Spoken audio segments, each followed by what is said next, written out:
Presento el Jordi Praticoll, que ha fet l'adaptació dels Criminals i que en fa la direcció també. I res, i deixo que ell us expliqui una mica per què ha triat els Criminals, quin procés d'adaptació ha fet, com s'ha encarat aquest text de Bruckner. Doncs això, Benvingut. merci, bonica. Bon dia de pluja. Jo vaig parlant, si algú té alguna pregunta o al final o durant, pregunteu-me i jo us explico el que us interessi més de tot allò que vagi sorgint. Val? En qualsevol cas, comencem pel principi, vol dir que preveient que si mai la Carme Portacelli em trucava per fer alguna cosa al Nacional, vaig dir, ves llegint obres que creguis que valen la pena fer a una sala gran, i a una petita també, però... I tenia la banya en teatre alemany, perquè com a directors normalment són textos que et donen molta llibertat creativa, són textos que en el món anglosaxó estan més tancats, en el món francès estan més tancats i en el món alemany et permet fer més el boig, i a mi m'agrada fer el boig dalt d'un escenari, des d'un punt de vista de codis teatrals diferents. I volia defugir també dels clàssics catalans, que és el que m'havia caracteritzat a l'època del Bertí, que n'havia fet uns quants, Segarres, Pitarres, Rossinyols, que ho he fet amb molt de gust, però que volia com proposar-li una cosa ben diferent. I en aquest cas jo tenia al cap un autor que potser us soni, que es diu Odon von Horvath, que tampoc és alemany, però sí que escrivia alemany, en el sentit que era austríac, però rellegint la seva obra no em motivava prou. I comentant amb un amic em va comentar, coneixes Els Criminals de Bruckner? I dic, no. I la vaig llegir i vaig dir, és l'obra que vull fer. Primera, perquè és de sala gran, i segona, perquè parla d'un tema sense ser dogmàtic, que ens toca molt de prop des de fa molts anys en el nostre territori, que és el sentit que tenim de justícia o no respecte al que es passen dins dels tribunals. I vaig pensar, home, blanco i en botella és aquesta, vull dir, no hi ha cap altra. Investigant més, després és una obra que té una certa curiositat, en el sentit que es va escriure el 1928, es va representar a Berlín, ja us explicaré una mica el context, i el 29 crec que es fa a París i el 31 es fa el Romea a Barcelona amb una companyia de Maria Vila i Pius Daví, que és aleshores els que portaven el Romea. Per tant, això ens està dient que Barcelona en aquell moment estava a l'òrbita de tot el que s'estava fent. I va ser una obra que va tenir molt d'èxit per més de 400 funcions, per entendre'ns. Vull dir, estem parlant d'un exitazo que, degut a això, saltarà després en castellà a Madrid, el 34, al Teatre La Zarzuela. Ole, ells, no? Molt bé, per tant, vull dir, aquest seria una mica el context. Quan llegeixes Els Criminals, el primer que t'espanta és que veus que té un repartiment de 50 actors. I tu saps, òbviament, o intèrprets, que això no passarà el tall. I a partir d'aquí dius, molt bé, doncs l'obra m'agrada molt, no sé si com està és com s'ha de representar, després ja vindrà el dramaturg a remenar aquest material, però en qualsevol cas el que és l'essència sí que la vull mantenir al 100%. La Carme Portacelli li explico el projecte, li explico l'obra, li encaixa perfectament en aquesta temporada que és sobre la memòria, perquè el context és la República de Weimar. O sigui, Alemanya, després del 1918, perd la Primera Guerra Mundial, hi ha una inflació molt forta, hi ha un sentiment de derrota, de pèrdua bastant bèstia, però alhora són aquests espais de transició, que dic jo, dins la política, es produeixen moltes llibertats. La gent té ganes de viure, no? Allò que en diuen els feliços anys 20, en aquell context. El jazz desenfrena el ball. Les dones que fins a l'època de la guerra havien estat a la rereguarda a les fàbriques, fent armament, portant el país endavant, mentre els homes estaven sent morts i mutilats, per entendre'ns, degut al conflicte bèl·lic. Quan tornen els homes i els diuen bueno, ara ja et pots apartar d'aquí, elles diuen i una mierda. Es comencen a tallar els cabells, es pugen les faldilles, ensenyen les cames, s'empoderen, que diríem ara, no? I en aquest context, coses com el tema de l'homosexualitat, el tema del nudisme, el tema de l'alliberament, la llibertat per la llibertat degut a saber què vol dir un conflicte bèl·lic. I, per tant, com a contraposició hi ha això. Val? Aleshores, si mirem una mica amb la nostra història, ens podríem trobar en el segle XX amb dos moments també de transició. No? Un seria la Segona República Espanyola i l'altre seria la famosa transició la transició espanyola, la modèlica, entre cometes, transició espanyola. En qualsevol cas, ho dic perquè això ens pot ajudar una mica a entendre què vol dir, no? De cop, la Segona República, doncs, obrim biblioteques a tot arreu, no? L'Orca amb la barraca per tot arreu, o sigui, intentar culturitzar el poble, que això, no? Que siguin lliures, que ni la religió ni l'Estat ha de ser opressor, sinó ha de ser estimulador. I d'alguna manera també, quan vam passar el franquisme, la transició ens van fer creure que va ser, almenys a mi, una transició modèlica, que era, que de cop i volta de ser feixistes vam ser demòcrates perquè de cop estàvem a una democràcia. Però la paraula no fa la cosa. El fet de dir república no fa la república, sinó és si aquesta s'exerceix i aquesta, doncs, es va treballant dia a dia, no? Com l'amor. En aquests tres casos hi ha una cosa que no hem tingut mai en compte, que crec que per mi ha sigut revelador a l'hora de començar a treballar els criminals, que és el tercer poder, que és el judicial. A la República de Weimar, quan es va passar del Segon Reich a la República, els jutges eren els mateixos. No hi ha més preguntes, senyoria. Vull dir que tenim els mateixos jutges o fills de jutges de la transició ara. Per tant, vol dir que si l'extrema dreta, en general, sempre amb moltes excepcions, està ocupant un poder tan important en el concepte de democràcia, alguna cosa, no? Diria Shakespeare, huele a podrido en Dinamarca, en aquest aspecte. I això queda molt ben reflectit en els criminals. Val? No sé si heu llegit l'obra, que faig 5 cèntims a Bruckner. Bruckner és un pseudònim, ell es deia Theodor Tager. La seva primera obra va ser com molt polèmica, que és El mal de la joventut, i és potser l'obra que més us pugui sonar. És una obra amb pocs personatges i s'ha pogut anar fent perquè tocava una sèrie de temes com el suïcidi juvenil, l'homosexualitat, tota una sèrie de temes polèmics, però que van atraure molt al públic. La segona obra, que és aquesta que escriu, és ja molt més ambiciosa, de 3 actes, amb molts personatges, ja veieu una mica el context que estem parlant, però ell no s'atreveix a dir qui és, no? Aleshores, quan llegeixes les crítiques de l'època, vas veient que van dient però qui hi ha darrere Ferdinand Bruckner, no? Qui hi ha darrere aquest senyor? Qui és? I no es presentarà més tard dient soy jo. Bruckner soc jo. Val? Ara m'he perdut el fil, però ja tornarà a venir. No sé què deia abans d'això. Contextualitzar els criminals, no? Estaves... Doncs molt bé. Hola, què tal? Vale. Ell escriu en alemany, no és alemany, crec que és d'origen hongarès, però educat a Viena, i per tant austríac, jueu, molt bohemi en l'aspecte de... Va tenir una nòvia russa, a mi aquestes coses m'encanten, una nòvia russa, però després, degut a la Primera Guerra Mundial, ella va tornar a Rússia, li diu, estic embarassada, i hi ha una criatura per allà que després quan torna diu, mira, no m'agrades prou, me'n vaig amb una altra, coses aquestes de la bohèmia i tal. Però tot això són xafarderies, que no venen al cas en això. En qualsevol cas, ell escriu els criminals en aquest context, per tant, estem al 28, tot i que ell diu que passa al 26, que és un moment determinat de la República de Weimar en què les coses comencen a anar una mica bé.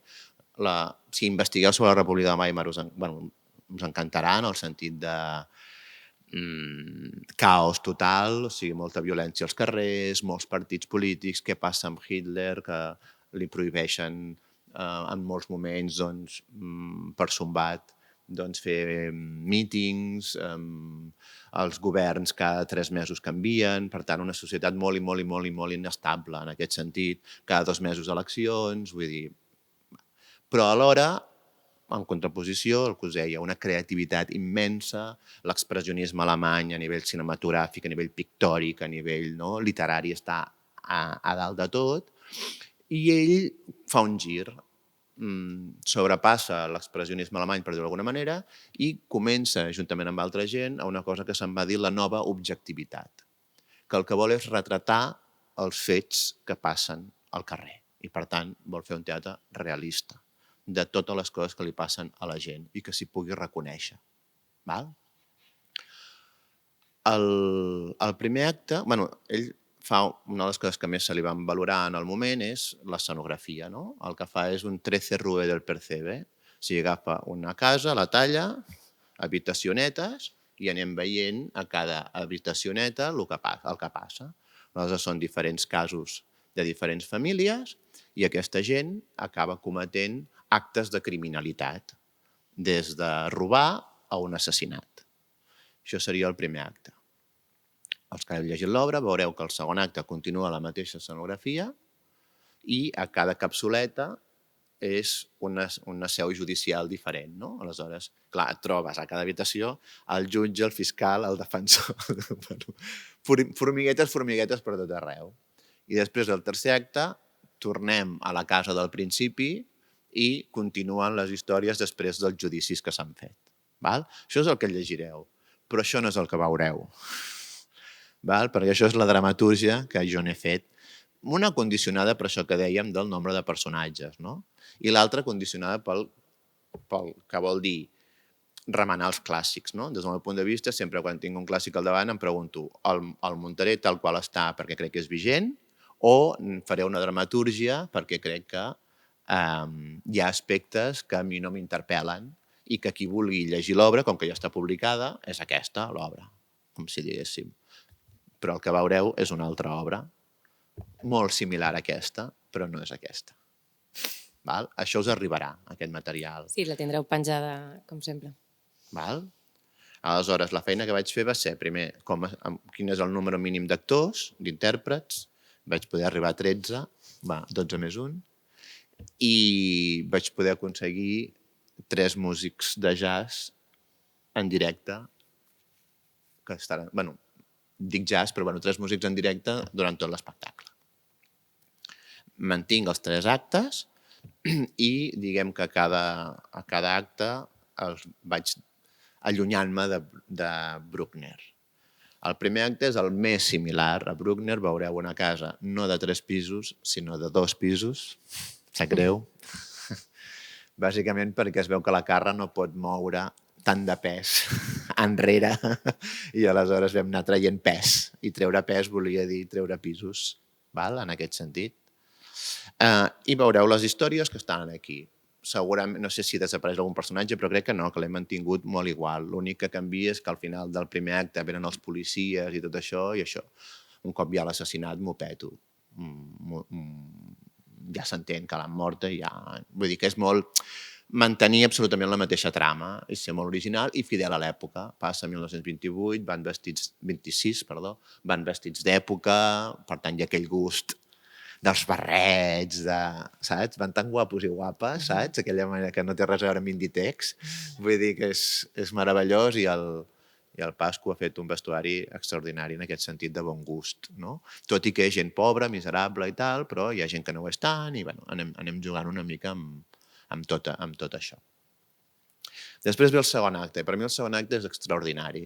O sigui, jo quan ho vaig llegir va ser quan vaig decidir fer l'obra. Amb el primer acte no deixa de ser una obra costumista ambientada en una època determinada, però el segon acte està parlant de tot el que ens està passant sense ser Bertolt Brecht, sense ser dogmàtic, sense dir-me què he de pensar. I això és molt difícil d'aconseguir. O sigui, fer que a la gent li fem toc-toc al cap des del divertiment, però que no t'estiguin dient qui són els bons, qui són els dolents, sinó que t'estiguin mostrant com funciona un món judicial. Òbviament, des d'un punt de vista condicionat, no me'n faltaria, però tot ressona. I quan tot ressona anem bé, perquè vol dir que no ho has de dir explícitament. Val? I en aquest aspecte vaig dir, ostres, el que puc fer, ja que no puc tenir 15 judicis, puc fer al revés del que ha fet Bruckner en el primer acte, que és, en comptes de crear un múltiple espai, crear un espai únic que agafi tots els judicis, en simultaneïtat. I aleshores tenim un espai únic en el qual el mateix jutge ho està jutjant tot. La mateixa advocada està sent l'advocada de tothom. La fiscal està sent la fiscal. I ha sortit alguna cosa com l'altra cara de la moneda teatral. I ara, en aquests dies, estem assajant bàsicament acte 1 i 2. I estem com molt contents de com està sorgint la teatralitat d'això.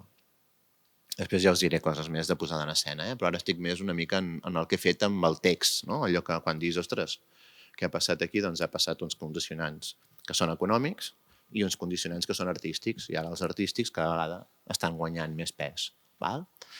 I després del tercer acte, quan tornem a la casa, jo tenia la sensació que el senyor Bruckner ja havia explicat tot el que havia d'explicar. No està al nivell del primer, que el primer és meravellós, el segon és extraordinari, però el tercer no està a l'alçada, perquè les expectatives que ha obert tant en el primer com el segon es van desinflant i no estan en el mateix nivell. Segurament perquè el que volia explicar ja està explicat.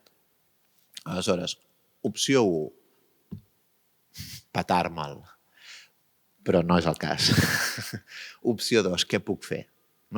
Apareixen molts personatges nous, no sé si els que l'heu llegit, i és veritat que fins i tot les crítiques de l'època diuen que el tercer acte punxa, però com que és tan bo tot l'altre, en aquest sentit, doncs, ho compensa.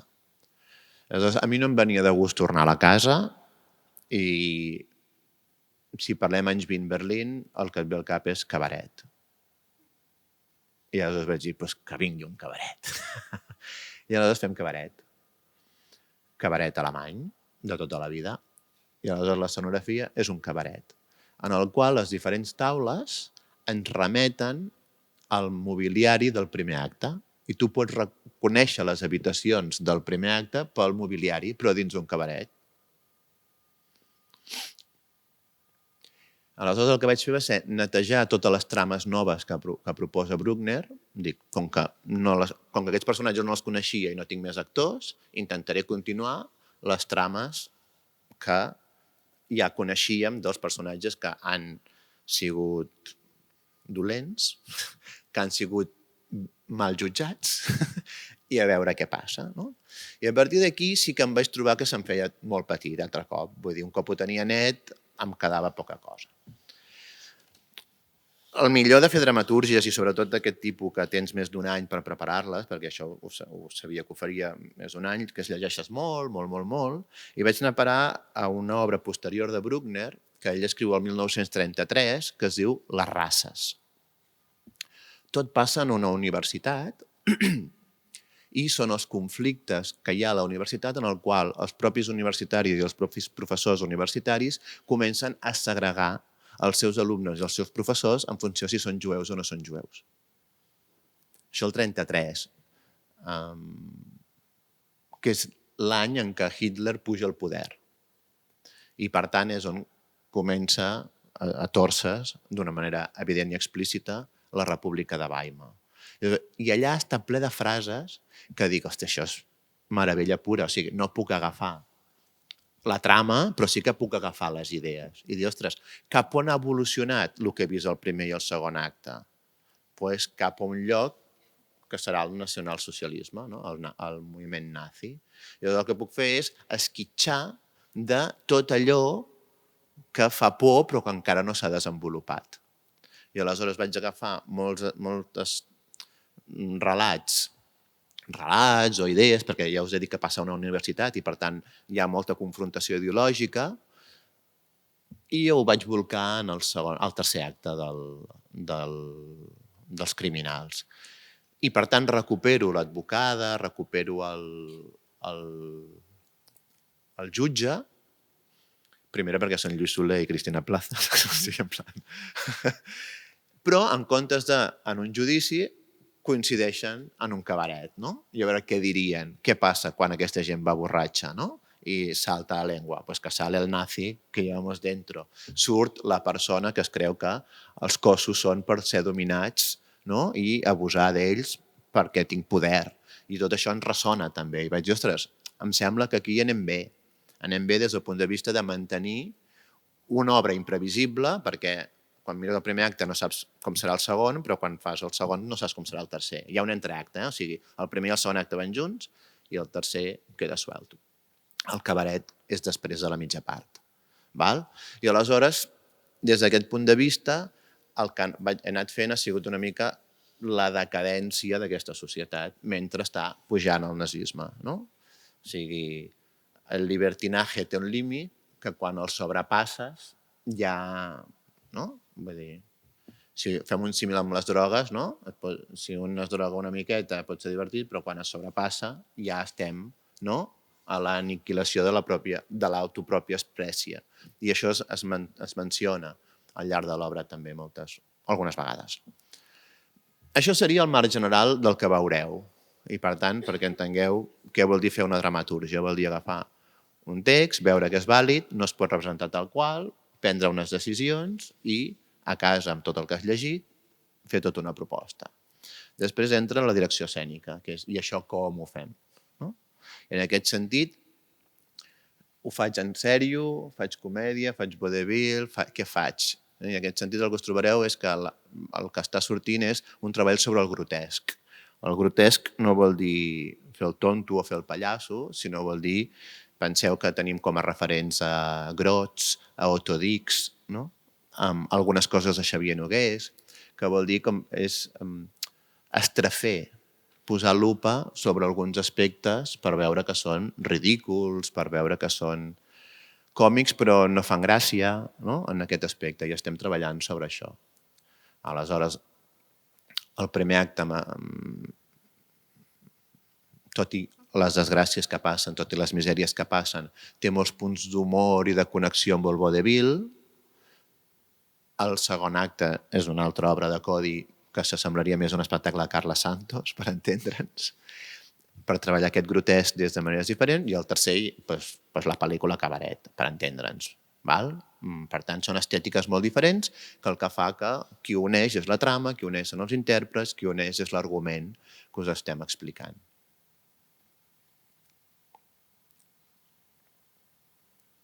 Bàsicament, és una mica això.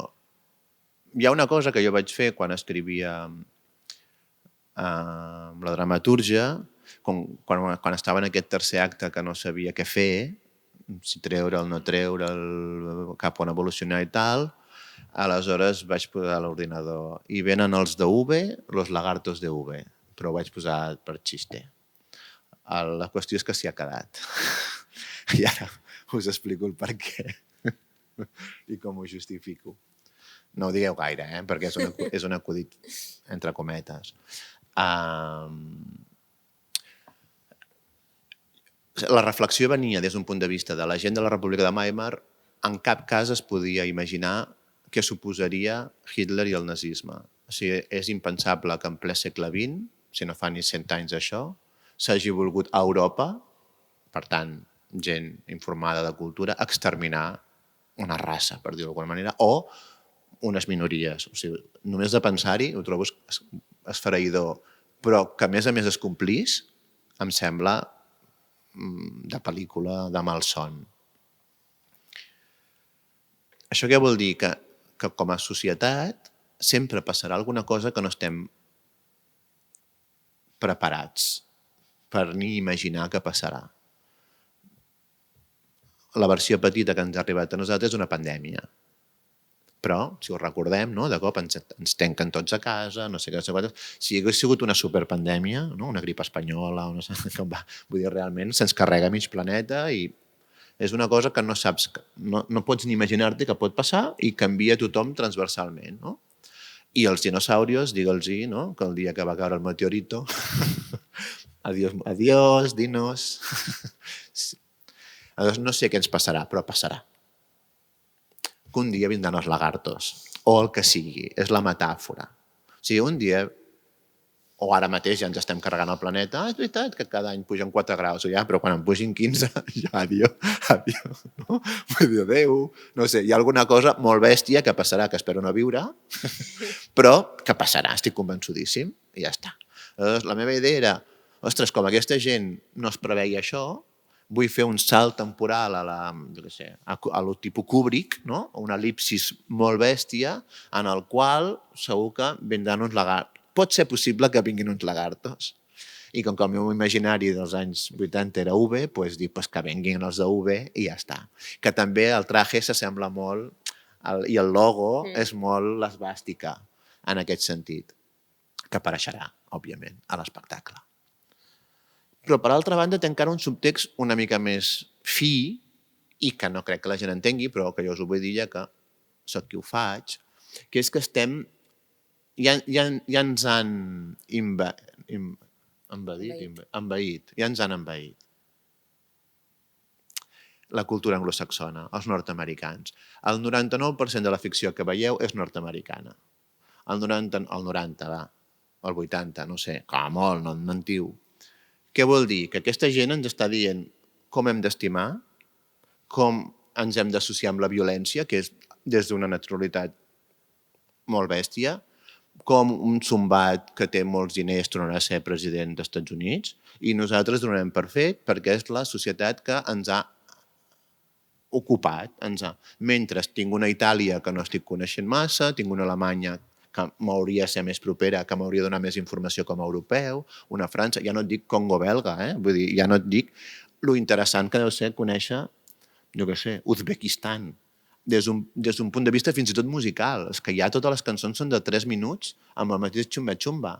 Vull dir, és una invasió.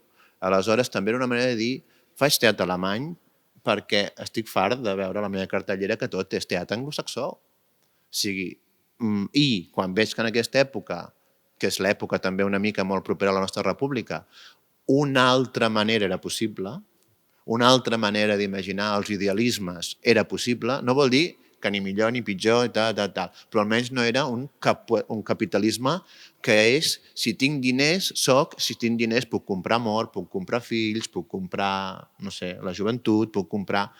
A mi em sembla que això és, des del meu punt de vista, molt poc fructífer, molt estèril. I, en canvi, el passar per aquí m'ha de ser més reconeixible, més proper, m'ho he d'estimar més, per una senzilla raó que em fa més complexa, no? I em dona uns ítems que estic marginant precisament perquè no m'hi estic relacionant. I, d'alguna manera, la invasió de UV és també la invasió de la ficció d'allò que... Bueno, jo no tinc plataformes ni res, perquè em fa mandra, però entenc que tot el que hi ha a les plataformes, a part de Filmin, suposo, deu ser d'aquest tipus. El cine que veiem, les lectures que ens referenciem, coneixem més els estats dels Estats Units que els països. Gràcies a Eurovisió, almenys, sabem que hi ha uns països que de cop i volta dius, mira, aquest país... Això és Europa? Almenys t'ho fa preguntar. És una tonteria, però no ho és tant, en aquest sentit, perquè vol dir que no ens hi relacionem i no acceptem com a nostra, d'alguna manera, o que també pugui formar part de la nostra. Això no deixa de ser un epíleg. Per tant, no estem parlant de l'obra, és una fricada del dire al final per dir això.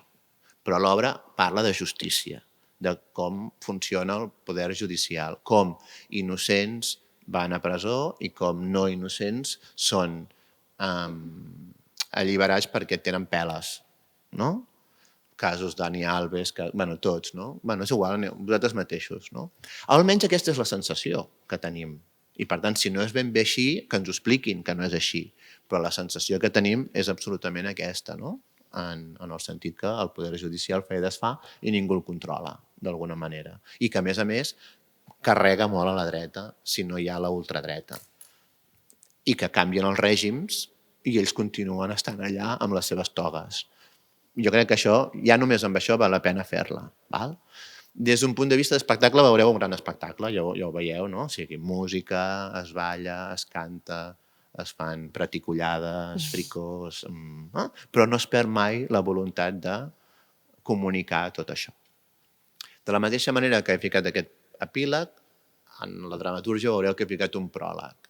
que això m'agrada molt fer-ho moltes vegades, que és la companyia es presenta. Abans de començar l'obra, els intèrprets surten abans de començar a dir ai, veureu una obra que passen coses i no sé què i tal. Hi ha un personatge que es pensa que avui toca fer els gegants a la muntanya de Pirandello i diu no, que avui toca fer... Per la idea aquesta de companyia, no? Aquestes coses de les companyies que tenen un repertori i això. En aquella època era així i m'agradava com que fes una mica aquesta olor. Res, és una pinzellada. Però em va molt bé perquè quan acaba al final del primer acte, com que necessito canviar l'escenografia i no sé quan trigarem, aleshores ja he fet que els intèrprets dialoguin amb vosaltres des de els actors, no? No tant els personatges, sinó els intèrprets. I en aquest moment és quan es fa referència a una crítica que va sortir aquí a Barcelona sobre l'obra en el moment, una crítica de dretes que deia que no es creia res del que passava a l'escenari, que no es creia que pogués haver-hi tanta gent dolenta en un mateix edifici, que, saps? I això també ens ubica una mica, no?, a una mirada més complexa, que és la recepció d'allò que fa un artista. Com que encara necessito més temps per canviar l'escenografia, el que fem és convidar entre 10 i 12 espectadors que vulguin formar part del segon acte, del judici. Aleshores, aquests espectadors que vulguin seran molt ben acompanyats a l'escenari, se'ls hi posarà unes togues i formaran part. No diuen que la justícia somos todas, pues els que vulguin no hauran de fer res, només seure, i el guai és que podran veure el segon acte des de dintre. Si t'ha tocat la fila 23 jo baixaria, saps què vull dir? Si de cop té èxit la cosa, doncs dic, almenys aquesta la veig des de dintre i tinc al costat Maria Rodríguez. Quins nervis, no?, en aquest sentit.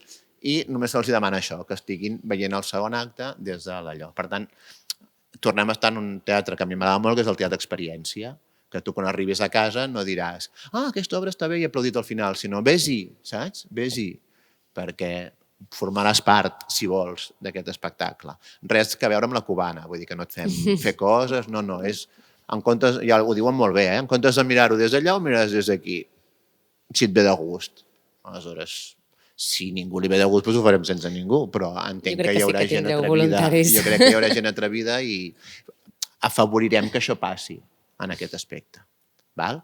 I jo crec que us he parlat una mica de tot, així com que tingueu una idea clara de que era l'origen, la part dramatúrgica i la part d'escena.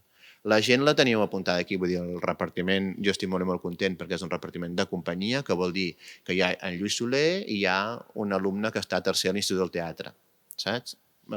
Que és paritari, hi ha tant homes com dones, que això ho miro molt. Hi ha la Catisei per una qüestió de visibilitat de diferents races. La música, en aquest cas n'hem escoltat molta música alemanya, però jo no volia agafar coses fetes, m'he inventat una cançó, el Dani Espasa és qui ha composat la cançó, tota la música està composada pel Dani Espasa expressament, va i ve, mai hi ha una melodia clara, com el jazz, no? O sigui, la idea és pinzellades de música, com pinzellades d'escena, pinzellades. Ja us he dit que l'escenografia té molt d'empaque, és veritat que si haguéssim tingut molt més pressupost ho demanava, però estic supercontent amb el resultat, a nivell de vestuari supercontent amb el resultat dels figurins i ara no els estic veient perquè els estan fent proves, no? Les màscares ja les tenim, no les he vistes però les he vist en foto, vull dir que anem anant, les coreografies són de la Montse Colomer, no és ben bé coreografia, menys el número de cabaret, que sí que en volem fer un numeraco, però hi ha molt moviment escènic, perquè contínuament és una obra que jo dic que quan surtis el meravellós seria que tornis a comprar l'entrada, bàsicament per dir que no he vist tot l'altre, saps? He anat mirant qui parla, però clar, en aquesta casa estan passant 20 coses, en aquest judici, no? I jo soc molt de detallets, i clar, és aquella cosa, tinc 2 ulls i m'estan fent massa cosa. El que no vull tampoc és que la gent s'atabali, sinó que vagi fent el seguiment com ha de ser de l'espectacle. I ja està, vull dir que senzillament és una mica això. A nivell d'interpretació deies que heu dividit en 3 actes i 3 registres. Ho treballes diferent amb els actors? Sí, jo tenia al cap fer nova objectivitat, però És que em fan riure. I dic, va, fem Paco Martínez Soria a veure si cola. I llavors comencen a fer el senyorito que va persiguiendo la minyona, saps? I de cop em ve això. Però, clar, molt en pinzellades. Això seria, per això dic que m'està sortint més grotesc del que jo tenia al cap. Però el que mantinc sempre és la versemblança dins el codi que representem. O sigui, que no facin teatre. O sigui, realment, bueno, els que l'heu llegit, hi ha un assassinat i me l'he de creure. O sigui, tot el que passa, els desfalcs, o sigui, els personatges ho viuen com a tortura. L'altra cosa és que des de fora Podeu faci afegir les aquests pinzellades tocs. aquestes. Totalment. Que es treballa des de la veritat i després afegiu o no. Sí, bueno, depèn, és que són Depèn del tan diferents personatge. tots. Clar, aleshores, quan dones indicació... És dels espectacles així amb tanta gent que diria que el 80% no hi ha treballat mai. Clar, aleshores hi ha primer com conèixer l'intèrpret per saber què li va bé per aconseguir el que tu vols i al revés, que ells t'agafin confiança per poder anar a llocs que a mi m'interessen, que trobo que són versemblants, òbviament molt teatrals, perquè és el que a mi m'agrada, de fugir d'aquest realisme escènic que no m'interessa, però en canvi que tu ho reconeguis, i això és real, el teatre té un codi que fa que jo m'ho crec, no? I ja està, i els personatges pateixen molt i ells ploren, criden i tal, però des de fora veus que hi ha ironia en aquest aspecte. Hi ha una cosa que ens agrada molt, que és que Bruckner odiava Brecht, saps? I això ho diem a l'obra. Aquí no estem fent Brecht, saps? Però, en canvi, és molt brechtià des d'un punt de vista del moment, no? Que és evidenciar que allò és teatre, el joc de la música, però, en canvi, no és dogmàtic. Vull dir, una mica en això, no? Però la codificació tu pots veure i podries dir, hòstia, no? Això és... No? De vegades està estrafet, però volgudament, doncs, perquè un personatge li vol fer gràcia a un altre. No sé, estem construint, Vull dir, veurem com anirà. I ara el que no tinc tan clar és el tercer acte, que és el que començaré dilluns, a veure cap on deformem els cossos, i per això la Montse Colomer m'està ajudant molt a veure com tot això li poses un àcid, no? I a veure aquestes interpretacions com poden anar degenerant. Algú vol fer una pregunta? Consultes, preguntes... Sí. Espera, que et passaran un micro. Diguéssim, la representació que es va fer a Barcelona l'any 31 o l'any 33... 31. El 31. Saps més o menys què van fer? Tenim fotos. Sí, també van fer 2 pisos, el Romea. Perquè jo anava dient, si el Romea va fer 3 pisos, jo perquè no els puc fer. Després veig la foto i dic, són 2 pisos, merda. Saps? Van fer 2 pisos. I... Teniu les fotos justament a la pàgina. Doncs teniu les fotos. Aleshores veureu molt el moment, o sigui, compartiments... I les crítiques també estan penjades, si us interessa. Paper pintat i... Bueno, de fet, clar, és... Em sembla un formiguer, clar, perquè d'aquest ben atapeït, però realment, quan mires el Dramatis Personae, hi ha 50 intèrprets. O sigui, realment feien en aquella... que deurien cobrar, no ho sé, saps? O nada o quasi nada. Però hi eren. Vull dir, pujaven cada dia a l'escenari, sí. I com era la disposició, amb una de les crítiques posa, i a més s'ho han hagut de saber de memòria. Clar, perquè com que feien de repertori i hi havia sempre l'apuntador, en aquest tipus de sonografia no es podia, saps? I era com, i a més s'ho saben de memòria. Que deurien tenir el paper escrit allà a la taula, suposo, alguns. La música funciona durant tota l'obra o l'has reservat pel tercer acte? No, tota l'obra. El que passa que el primer acte, home, a veure, quan s'aixeca el taló és no sé, una música maca i tal, però el primer acte són pinzellades de... Quan un moment es fa referència a Brahms, toquem unes notes de Brahms mal tocades, quan un moment es fa referència a si aniràs a l'òpera avui, doncs fiquem una mica de Carmen allà, però mal tocat. Quan hi ha escenes eròtiques, és una obra molt marrana. El que passa que vaig preguntar si hi havia infantils, em van dir que sí, aleshores és molt marrana, però molt tapada. Sí, totes les coses fan per sota, no? No hi ha exhibició carnal.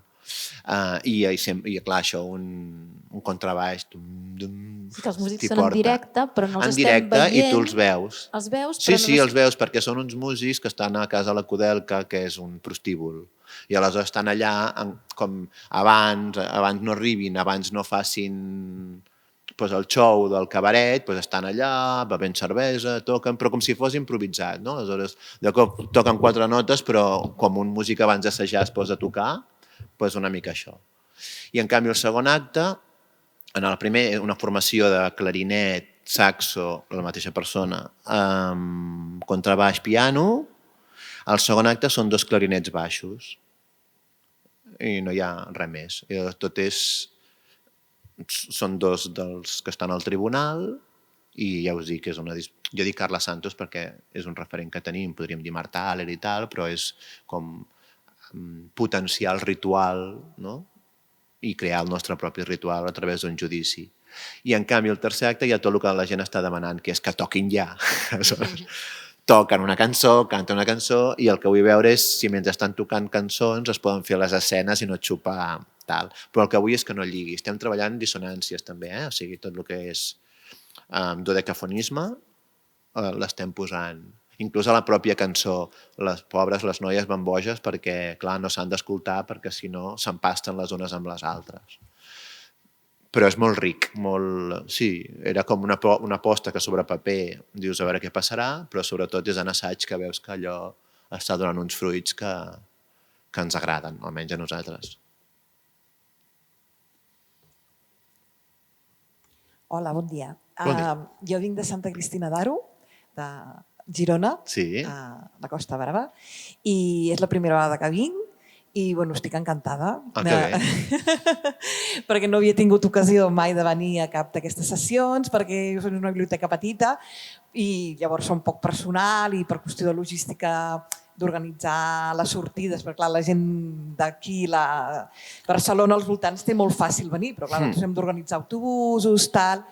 Però ara ens hem aliat amb una associació de dones que es diu Hermesenda, que llavors elles porten tot el bus i les entrades i la biblioteca, doncs, farem el club de lectura. I estic encantada. Feia molts anys que volia venir, però no podia ser i finalment tot s'ha organitzat, la constel·lació ha funcionat i molt bé. Llavors, jo, com que no ho havia preparat mai, m'agradaria saber aquest enllaç que dieu, on hi ha més informació, la coordinadora... Sí, us el tornaré a enviar per recordar-ho, hi ha tot el material complementari de totes les obres. Sí, ens ho enviareu per correu electrònic. Sí, us ho envio dilluns, us recordo l'enllaç. Doncs molt bé, una vegada més, felicitats. Gràcies. A tu, la idea aquesta, jo sempre dic, és com tirar la pedra a l'aigua i que vosaltres sou l'onada.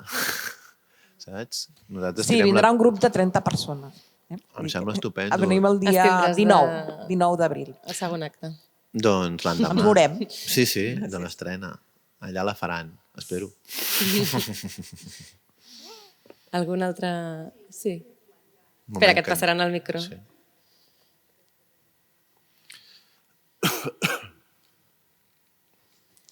Hola, bon dia. Em dic Ampar. Jo et volia preguntar per el tema de la preparació de la dramatúrgia, si has visionat la pel·lícula La cinta blanca. No. No? Doncs és força interessant. Ara, jo fa anys que la vaig veure i ara ho estava recordant. Sí. Històricament, la trama té lloc en un poble del nord d'Alemanya i és el sorgiment del feixisme. Perquè tu quan has plantejat el tema de dir és que no es pot entendre com es va poder passar aquest tema de l'Holocaust, l'eliminació de voler eliminar una raça, doncs si es veu aquesta pel·lícula s'entén molt bé perquè l'esperit, la disciplina fèrrea, aquest tipus de... O sigui, els alemanys tenen una manera de comportar-se. O sigui, ja no només pel fet que sigui la religió protestant, etc., sinó és com una visió molt inflexibles, no? És només per això. I recomanar que visionis aquesta pel·lícula. Crec que està filmint a la plataforma. No tinc plataformes, però el grup d'actors ha fet un llistat de pel·lis, no? Moltes són de judicis, perquè jo els deia, hi ha un ritual en el judici que voldria que no sé què, no sé quantos, i després també el que hem intentat fer ha sigut no anar a les conseqüències, saps? Perquè ells no s'esperaven la vinguda d'això. Nosaltres estem treballant sobre el 26, saps? I aleshores és molt diferent treballar-ho tenint la informació del que passarà que no pas no tenint-la. Però això és l'origen, del Sí. feixisme. I aleshores hi ha un o sigui, no sé si ells us ho passaran, però sempre hi ha un dossier que jo passo als meus intèrprets de tot el que he llegit, agafar coses que m'interessen. I aleshores hi ha un llibre que es diu...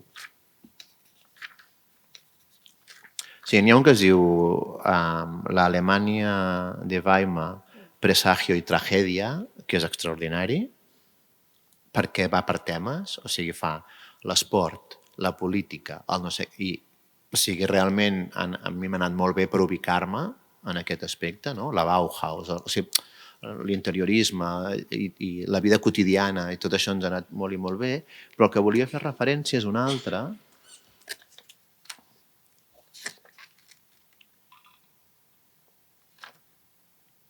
que es diu Història d'un alemany, de Sebastian Haffner, Memòries 1914-1933. I explica en aquest dia a dia com ell es va afiliar al partit nazi i fins que no el van portar a una mena d'esplai o campaments no es va adonar del que era, però no s'atrevia perquè, clar, entenia els altres que no pensaven com ell, com veia per allò pel qual els estaven preparant, que és cap a l'odi. I aquí està superben explicat. Clar, i aleshores jo prefereixo aquests referents que no pas els d'Auschwitz. Saps què vull dir?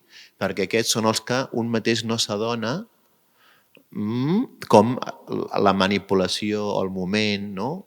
La pobresa, el fet de no tenir res per menjar, el fet d'estar perdut, sobretot l'adolescència, no? I necessites anava a dir un reformatori, no? Necessites la bufetada, i de vegades van a llocs que en aquest cas va desenvolupar així. Per tant, mai és una única causa, sinó una concomitància. Aquell lloc és molt interessant perquè de cop troba un altre còmplice que amb la mirada entenen que... i és la manera de fugir d'aquell camp. I que després decideix fer-se advocat, ell, en aquest aspecte. Vull dir que he anat llegint com moltes coses que m'anaven bé per l'obra, no? I òbviament, és com la nostra guerra civil, no? Gairebé és l'Odissea. És el que més està... Sí, és l'Odissea, no? Vull dir, allò, hi ha tantes històries, no? I tants punts de vista que... Però, en canvi, ja et dic, a mi aquesta obra m'interessa perquè és transició, les èpoques de caos, no?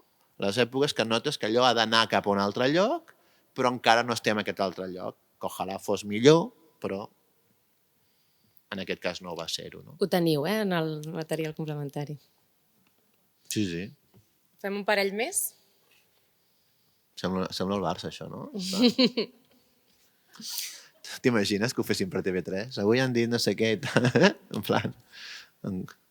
Ja sé que no serem dogmàtics, però per tu qui són els criminals? Bueno, si llegiu l'obra, hi ha un moment que diu tots som criminals.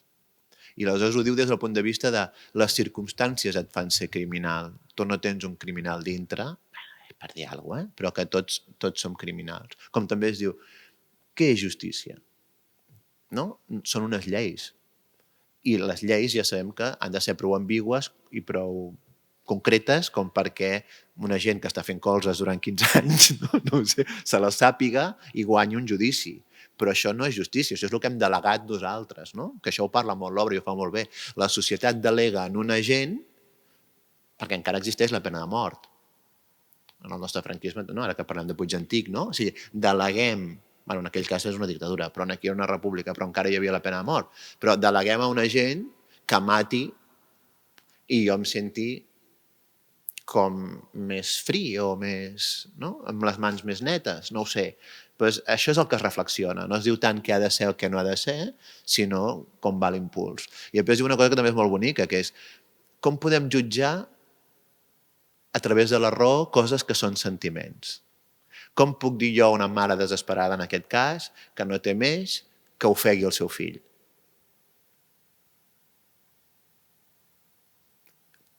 saps? I ella diu, ho he fet per amor. Però clar, digue-li la justícia, ho he fet per amor, no? Diu, molt bé, però aquí hi ha una criatura morta. Val. Doncs això és el que es parla sense parlar-se. I crec que és molt interessant, realment, perquè ens fa reflexionar, no? Sense que et diguin qui és bo, qui és dolent, sinó funcionem així. En un poder, bueno, no, legislatiu i judicial, però el judicial és el que menys coneixem segurament i en canvi diguem que és un dels grans fonaments, no?, dels estats democràtics. No sé. Qui n'hi havia una Tània? A mi, Espera ara que parlàveu d'obres, me fa pensar molt en el lector, el judici final que hi ha de la Hannah, no? Quan el seu amant estudia dret i troba que l'acusen, la troben com finalment al cap dels anys, no?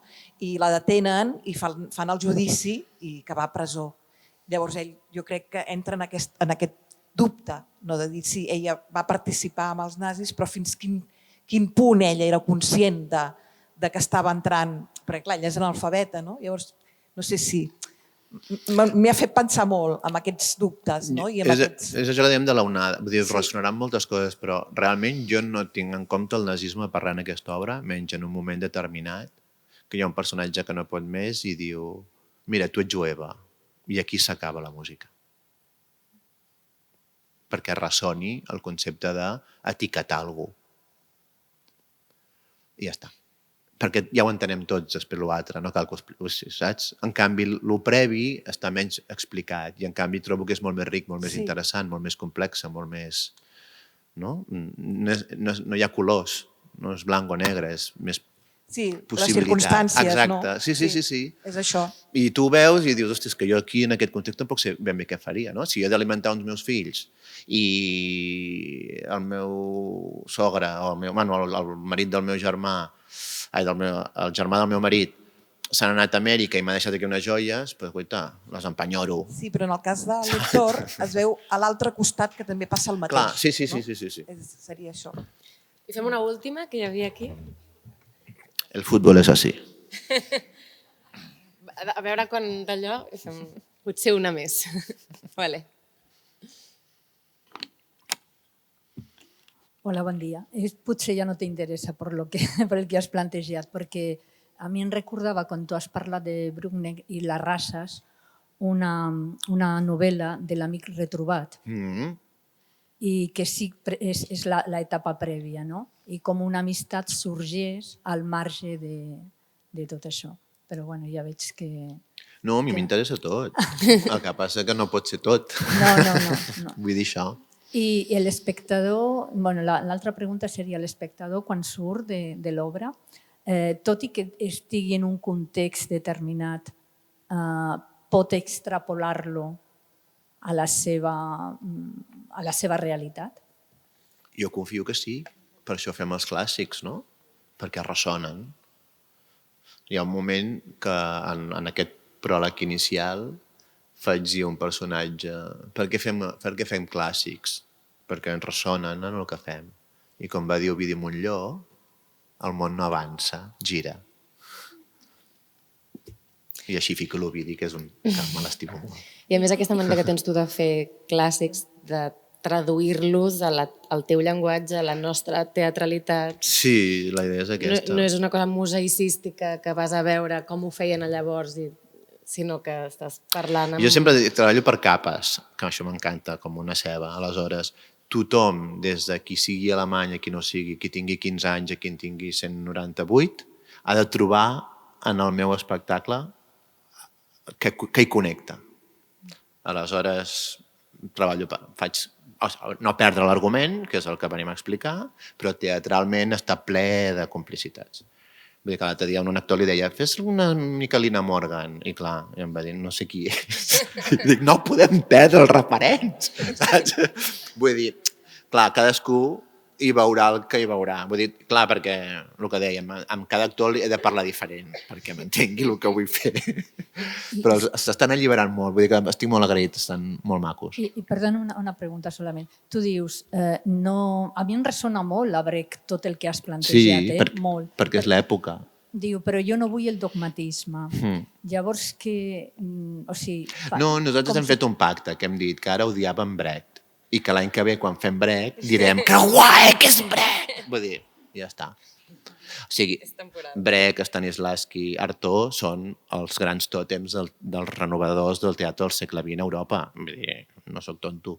Però aquest autor, a part d'això, té més de 40 obres. Té obres històriques meravelloses, té obres amb coneixement de la societat asiàtica. És un autor que, igual que Brecht, va voltar exiliat per tota Europa, va anar a parar als Estats Units, va fer Els criminals en Piscator a Nova York, no va connectar gent. O sigui, realment són vides paral·leles, si tu vols. Per què decidim que el cànon és Brecht i no és Bruckner? Perquè algú ha decidit. Per què? Doncs perquè un va anar a l'Alemanya occidental i l'altre a l'oriental. I des de l'oriental, Brecht se'l posa en un lloc perquè, a més de fer obra, fa pedagogia. Però si tu llegeixes coses de Brecht, que jo faig classes a l'Institut del Teatre, i els dic, són més dogmàtics els seguidors de Brecht que el propi Brecht. Perquè li deien, maestro, bueno, ho dic en castellà, mestre, vostè no està fent el que ha escrit, tu calla, que si no, no funciona. Saps? Doncs això. Vull dir que el que vol és que l'espectacle funcioni. I ja està. I en aquest sentit crec que Brecht és poeta. Ell també és poeta. Jo no llegeixo alemany. I sé que actualment s'està recuperant tota l'obra de Bruckner poètica, que es veu que és molt elevada. A saber si de cop d'aquí 2 segles parlen més de Bruckner que de Brecht. A saber, no ho sabem. En qualsevol cas, està molt bé reivindicar-lo i crec que m'agradaria pensar que vindrà gent d'Europa a veure-ho. I dir, doncs ara en el National Theatre farem The Criminals, saps? Perquè realment són bones obres. L'únic que s'ha de fer és una dramatúrgia, òbviament. Però en Brecht també. I quan faci Brecht diré que és meravelloso.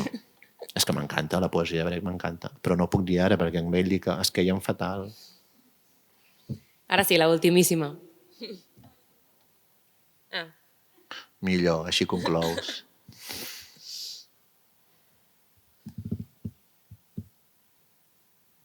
Bé, només dir-te que personalment, i crec que en general estem molt agraïts que hagis tornat, crec que faltava una mica de brilli a les obres i bogeria, i crec que aquesta obra hi ha molta gent que la té ganes de veure-la, que estem desitjant, i sobretot això, que hagis tornat. Jo almenys personalment estic molt contenta. Després de la Rambla de les Floristes, brutal. Heu de reivindicar que torni Can Prosa. Feu hashtag, que torni Can Prosa. I tu vas passar bé o no?